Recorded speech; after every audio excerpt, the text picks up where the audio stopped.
the future.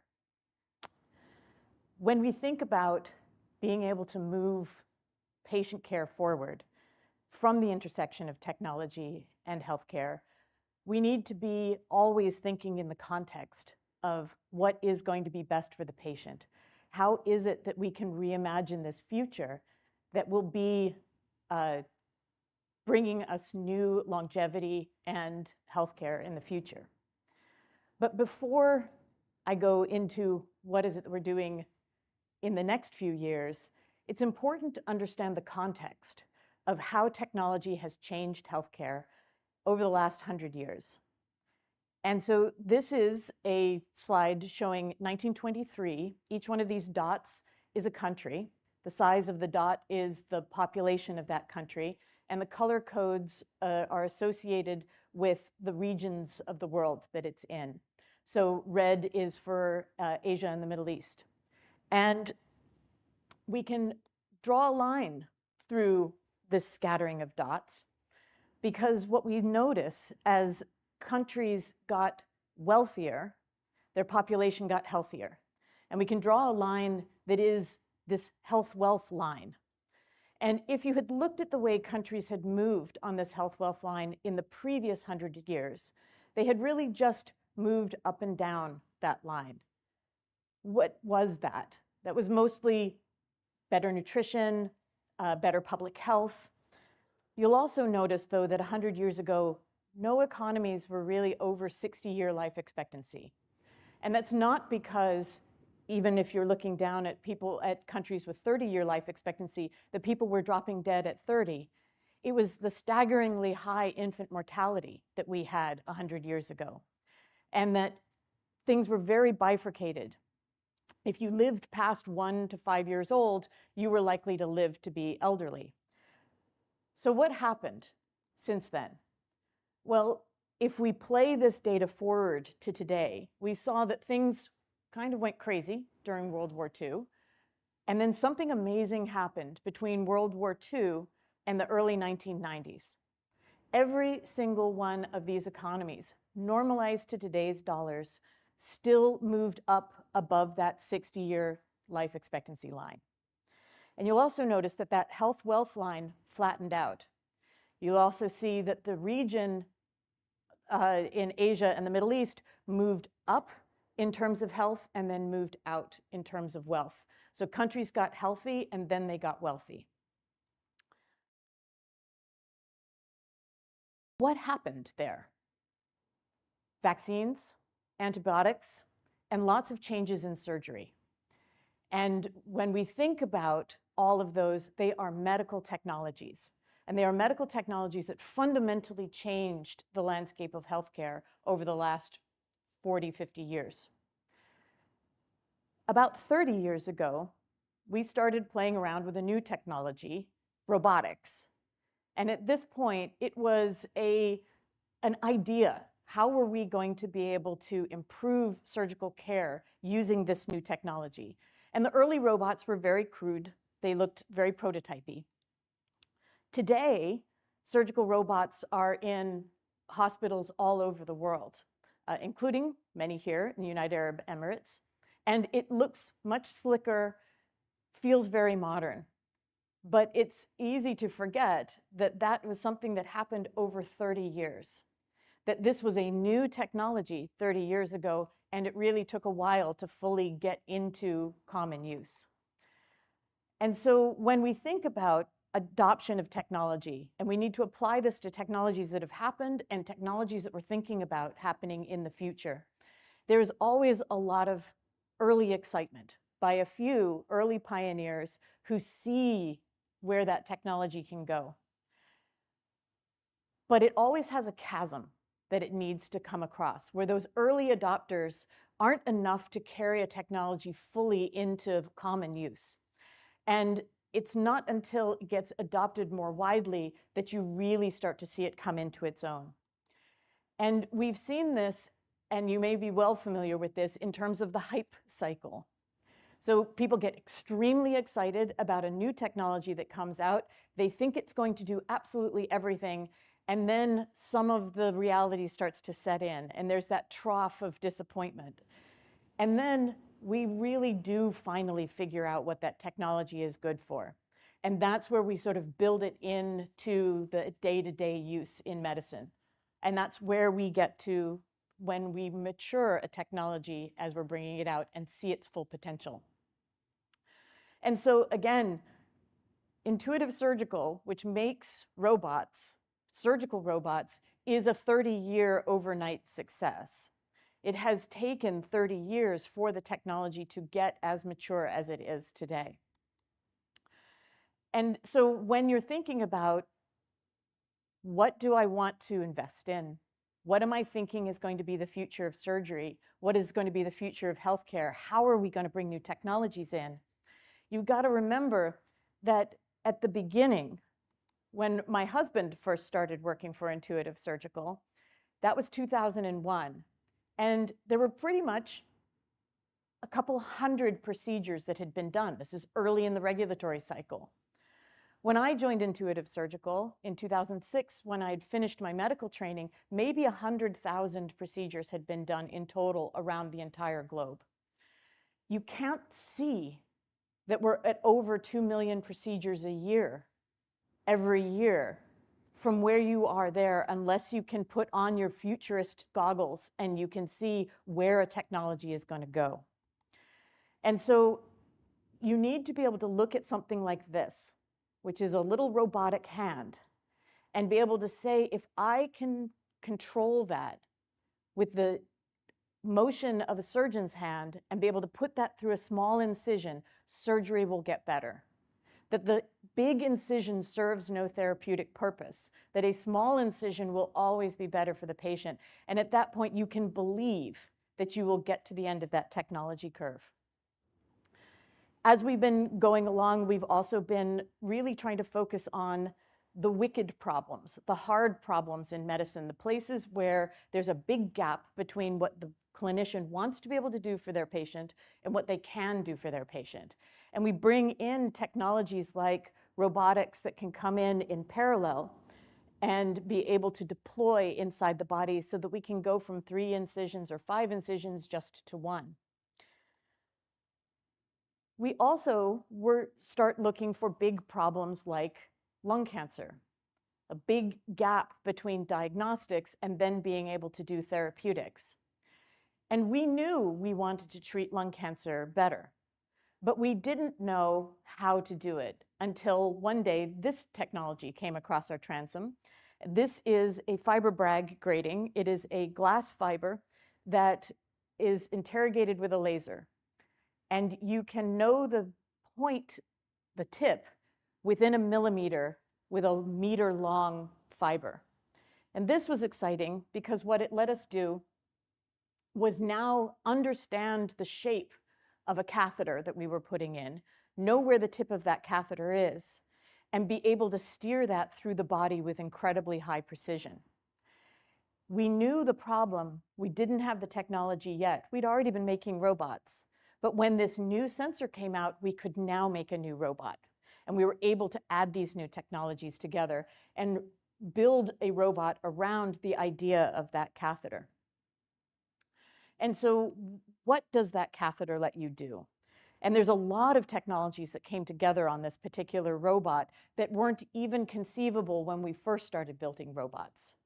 So those technologies are, we needed machine learning to be able to allow us to parse out the bronchial tree. We needed to have navigation so that we could navigate our way through and be able to get to a tumor that's up in the apex of the lung. We needed to be able to meld the view that the surgeon is seeing on the bottom right, which you can see is somewhat obscured, with the synthetic view that we were able to present them from the reconstructed CT scan and be able in real time to do a biopsy and get a tissue sample. So being able to bring a new technology in the form of the sensor, the fiber Bragg grating, being able to bring in machine learning algorithms and being able to build navigational were all necessary to be able to bring together this particular robot. So why? were we interested in this? Why is this one of the wicked problems? Well, because in the past, if you had a small nodule that was found in your lung and you underwent imaging for it, 9 out of 10 times when it's small, it's going to be benign. And so you do not want to do an open lung surgery to take out a benign tumor. You kill more people than you save if you take that approach. And so for a long time, the way we managed looking at a nodule was to do serial CT scans, and then when the nodule had grown large enough, then go in and do the surgery. But often what that meant is that the survival of the patient was halved because the size of the nodule had grown enough that they were now going from maybe a 15%, maybe an 80% chance of seeing a 5-year anniversary from diagnosis back to maybe a 40% chance of seeing a 5-year anniversary after diagnosis. Also, during that entire time, if you're going in for CT scans to rule out cancer, it's hard to not believe that you have cancer. And this is an 18-month ordeal for a patient who is waiting for that workup. What we could see when we saw that new catheter was being able to identify that lesion, snake in through the bronchial tree, sample that lesion, give them a definitive diagnosis, and then be able to do an immediate surgery. We were able to bring this down to 4 weeks. Now, earlier this week, I was in Los Angeles at a VC conference in life sciences, and I was talking to the head of innovation at the Mayo Clinic. She's a thoracic surgeon that uses this technology, and she is now doing a single anesthesia event process, which means she puts the patient under, does the catheter procedure. If it's cancer, she never wakes the patient up. She goes straight into doing the resection and then wakes the patient up with their cancer cured. And so now she's looking at a 48-hour turnaround from first seeing that nodule to having a definitive care. This is the kind of thing where when a new technology comes and it helps you solve one of the wicked problems in medicine, this is going to be durable. This is going to be the kind of thing that will move you out into the future. So lots of people have been looking at robots in the last 30 years since these first robots came out. Robots have been used in eye surgery, in bone surgery, new ones coming out in dental surgery, and being able to think about ways in which you can do needle biopsies from inside of a CT scanner. And they're out there and they're commercially viable. But what's interesting about all of these is that the robot is really the platform. And again, I think of the robot as the thing that drives that hand. I think of the robot as the thing that drives that catheter. What's happening all during that time is every movement that the surgeon is making is getting translated through a robot. And that means that something that was previously unobservable, the motions of surgery, the things that people are doing, now becomes data. And once it becomes data, we can analyze it as data. We can start to bring in data analytic tools to give us insight into what's going on.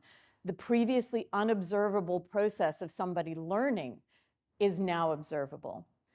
We start to be able to synthesize data from millions of procedures and be able to drive insights around not just how is that procedure being done, but how is that procedure fitting inside the workflow of a hospital? How is changes in the procedures that we're doing affecting how people are moving out of critical care following their surgery? How are we thinking about changing the face of medicine and being able to measure it? Because being able to look at the data allows us to really think about it in a much more analytic way. And so when we think about the ways in which we incorporate these new kinds of data analytics onto the robot, we are doing things like taking preoperative CT scans, of an individual patient prior to their surgery, making a 3D model of all of their organs, and allowing preoperative planning. You don't need to do that for most procedures, but for the really tricky ones, you really need to know where are the vessels sitting with respect to the tumor. Another one of these wicked problems is when you take the tumor out, often you don't necessarily know if you've left a small amount of it behind. It's too small to see. But if we could put near-infrared imaging in and be able to get these tumors to light up, you would be able to see residual cancer in the tumor bed in real time without having to send it off to pathology, get a section that says, well, you've got a positive margin, you need to go back for another surgery. In real time, we can determine whether you need to take more. We can also really start to study how people learn. For the first time, as I said, we're taking surgery and making the process of surgery observable, which means we can take clinicians who are going from being a novice to being an expert, and we can watch them as they progress. We can take a lot of experts and we can look at the differences between what those experts are doing and what the novices are doing. We start to be able to characterize and understand expertise, and that helps us teach it. And so when we think about using artificial intelligence, you were wondering, what point was I going to get to AI? Because everybody's talking about AI, but you've got to think about the problem you're trying to solve with AI. And in this situation, bringing AI and machine learning in to objectively look at people's skills, to be able to figure out how is it that we move someone from being a novice to an expert. This is where we start to look at the characteristics of the way these things are performed. The other thing that we start to be able to do is when we think about the way in which we train clinicians, you work on a series of patients over and over again, and you hope to learn all of the skills that you need in this long sequence of patients. It's very opportunistic. A patient with a particular type of condition comes across, and you learn about that. We don't train pilots that way. They don't fly in fair weather over and over and over again, and then we expect them to be able to manage a thunderstorm. What we can do when we're really starting to think about the ways in which we're training is we can train on the edge cases. We can train on the difficult maneuvers. We can drill people over and over and over again on not doing the same simple thing again and again and hoping that you'll learn one tricky maneuver in a procedure, but instead drilling on those tricky maneuvers so the first time you see it clinically, you're already excellent at it. And so this is one of those things that when we start to deconstruct these kinds of skills, we start to be able to improve the pace at which we're training. And I'm going to talk about why I think we really need to improve the pace of training. So this is another way of looking at the data that I talked about at the beginning, where I showed you all of those countries moving up to the health wealth line. This is an age distribution chart for the Americas in green, Europe in yellow, Africa in blue, and Asia and the Middle East in red. And so this is the distribution of age from 0 to 100 years old in 2020. We run this forward, and these are models of the way populations are going to be growing in these various economies. And you'll notice that the Americas and Europe are stable or contracting. Africa is continuing to grow. It is an incredibly young population. And the largest economies that are going to be emerging in the next 70 years, 2 of them are on the African continent. And so when you look at something like this and you say, the training for clinicians largely came out of economies like the Americas and Europe. Replacement populations, populations that were growing very slowly, populations where it was okay to have senior clinicians teaching just one junior clinician to replace them. Those models of training do not work in very, very fast growing populations. because we cannot keep pace. The other thing is because when we think about building medical infrastructure, a lot of people think about, oh, I need to build hospitals. But you can build a hospital in about a year. It takes you 10 years to train the clinicians that are going to be in that hospital. And when we're talking about demographic changes that are happening faster than these 10-year cycles, that is a really big mismatch between the kinds of infrastructure that we're needing to build. This is particularly acute in sub-Saharan Africa. And so when we are thinking about this training of this next generation of clinicians in those fastest growing economies, we are the farthest behind in these areas. And so when I say we're far behind, we do globally about 300 million surgeries a year. And we're missing about 150 million surgeries.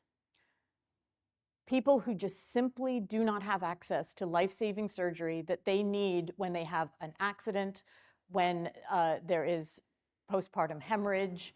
We are losing young people because we don't have surgical capacity.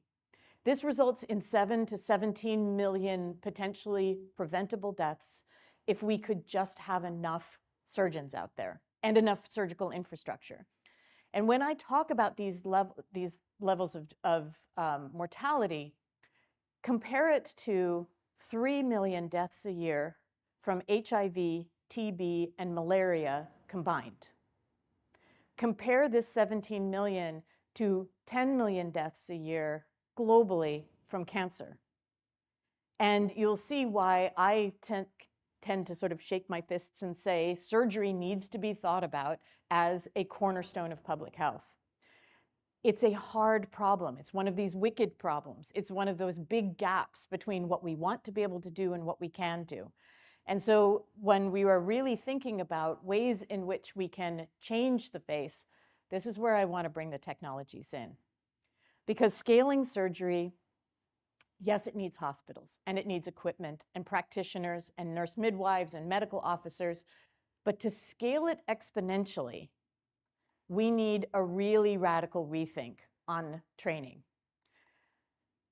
This is an example of what a technology adoption curve on the left, cell phones, and a medical education curve on the right, training doctors. These are exactly the same economies over the same period of time. Cell phones, that 100 line is 1 cell phone per person. So no cell phones in existence in 1985, more than 1 cell phone per person in many economies in the world by today. At the same time, exact same economies, that is what a linear training process, that is what a replacement training process looks like. These economies did not want doctors any less than they wanted cell phones, but there's a fundamentally different way in which technology adoption can happen if you can do exponential kind of changes. And so we have scaled reading-based knowledge acquisition. If you can learn it from reading it, you can learn it anywhere in the world. If you can learn it from watching a video, you can learn it from anywhere in the world. But through the millennia, we have taught skills one-on-one and in person. And we've done that by bringing people together, demonstrating a skill, watching them do this, perform the skill, and correcting them. We are coaches. We teach them how to do this. And this is what keeps us in that linear training modality. So, but the clinician is still doing the practice. What is the thing that is keeping us from going exponential is that feedback, that assessment, that coaching. And so if we could turn that assessment into something that a clinician could administer to themselves, that they could teach themselves these skills, this would be the key to unlocking it. We know the adage in medicine of see one, do one, teach one. This is the apprenticeship model of medicine. We could turn it into see one, teach yourself one, and then do one, if we can bring self-assessment in. And so I ran research for Intuitive Surgical for years, and then I was in emerging market strategy, and I spent a lot of time in emerging markets. And it was this period of time that really brought me to understand the coming demographic tsunami of not having enough clinicians. And so I now run Intuitive's foundation, and we put together the Surgical Education Learners Forum. This is a program that is designed to create training modules that are using advanced technology assessment in order to be able to train at the point of care anywhere in the world. And when I mean anywhere in the world, I mean in district hospitals in very, very under-resourced areas. And so the winners of the initial challenge that we did created laparoscopic training boxes that you could make out of cardboard.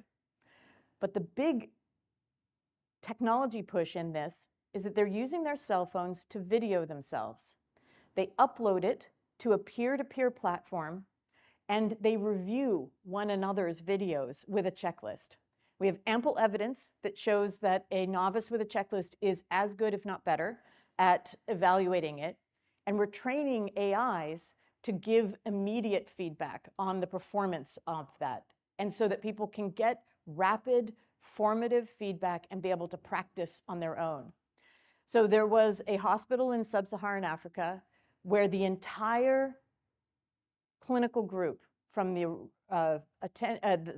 trainees all the way up to the senior clinicians, trained themselves on laparoscopic surgery. Nobody flew in to teach them. And now that hospital is doing 7 to 9 laparoscopic cases per week. It's a model that we can scale much further beyond. This is a funny example in that for teaching around a tib-fib fracture, so that's a fracture of the lower leg, in a province, in a small district hospital, that was in a province that had 3.5 million people in it. There were only 2 orthopedic surgeons to cover 16 hospitals.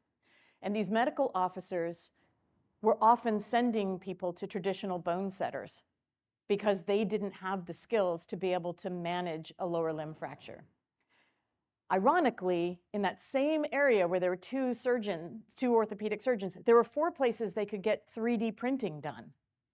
So they could 3D print these bones, practice on these 3D printed bones, get to excellence on being able to do these tib-fib fracture, and be able to move forward with being able to do these skills with no instructor ever going there.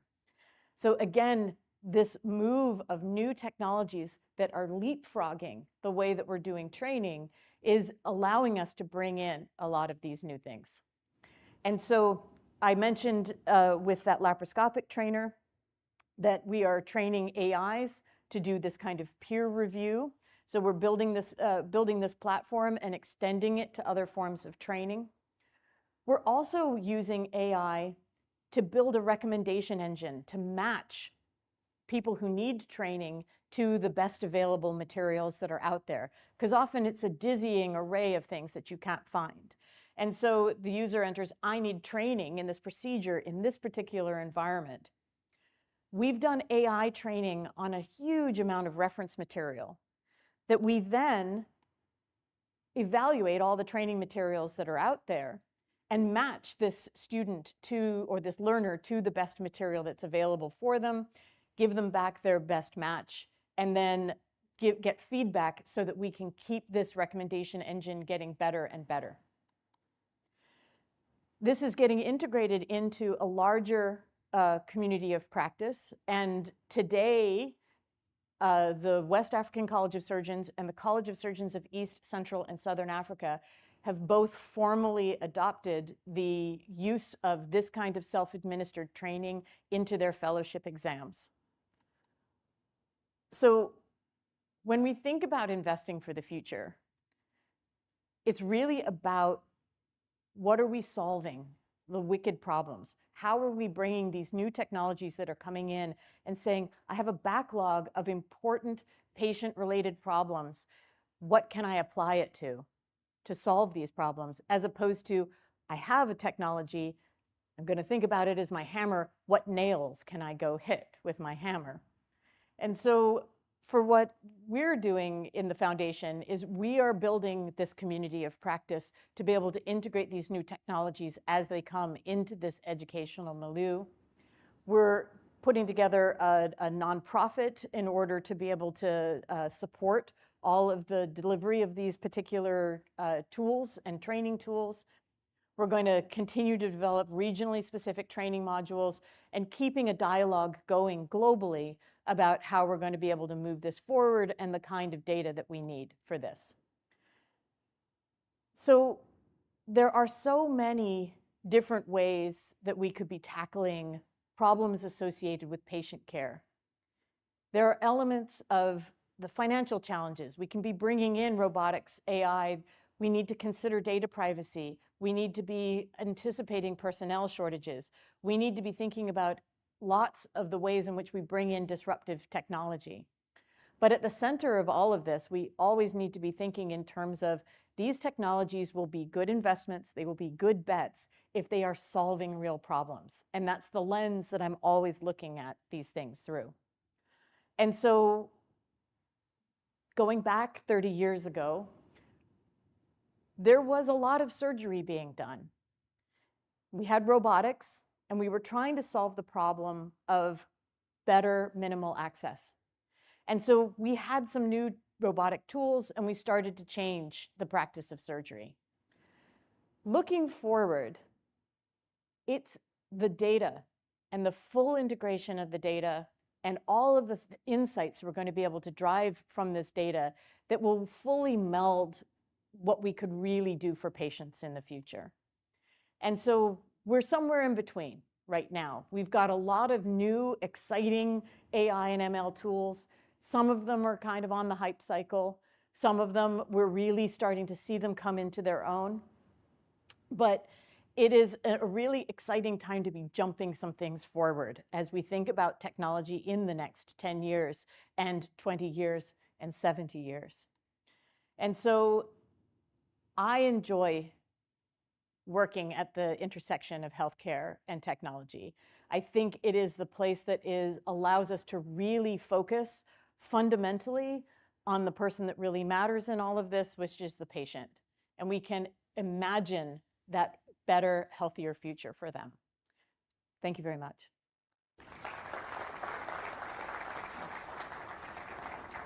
Thank you, Dr. Katharina, for this valuable and informative lecture. Next, I will invite you and the audience for a few question and answers.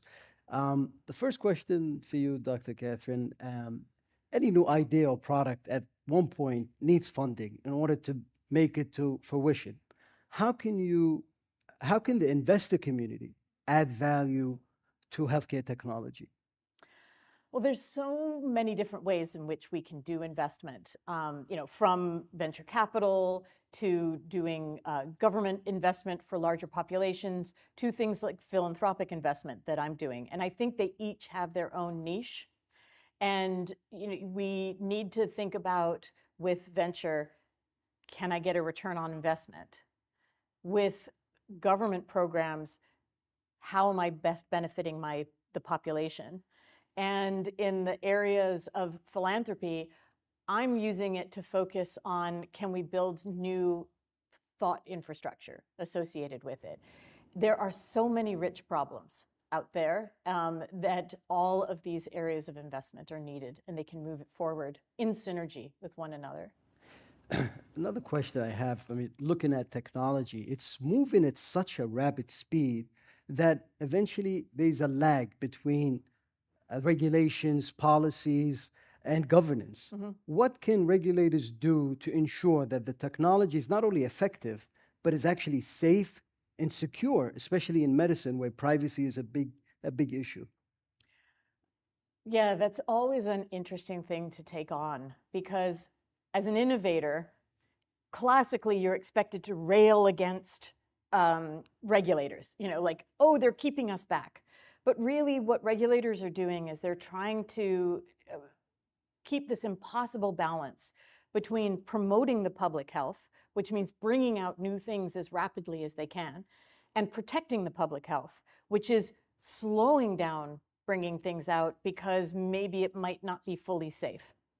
And so I think the key thing that we can do as innovators and people who are trying to push the envelope is to keep those dialogues going with regulators, but also for both groups to think we're going to bring it out in a limited way, and instead of creating all the data before we come out, let's continue to gather data after it's come out and see if we see safety signals later.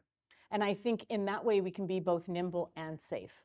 But it requires real conversation between innovators and regulators, and recognizing that we really are all on the same side. As you know, the UAE leverages technology almost in all of its sectors, and healthcare is one of them, and is in the forefront in that field. What advice will you give the healthcare sector to keep in mind moving forward in order to maintain and remain in the front line for the next 20 years? Mm-hmm. Well, and it's, like I said, just the pace of growth here is astonishing. And I can see that kind of continuing as it's going forward.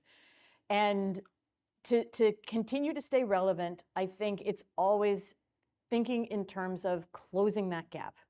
So when you're evaluating a new technology and you're saying, do we want to invest, do we want to add this into our healthcare system?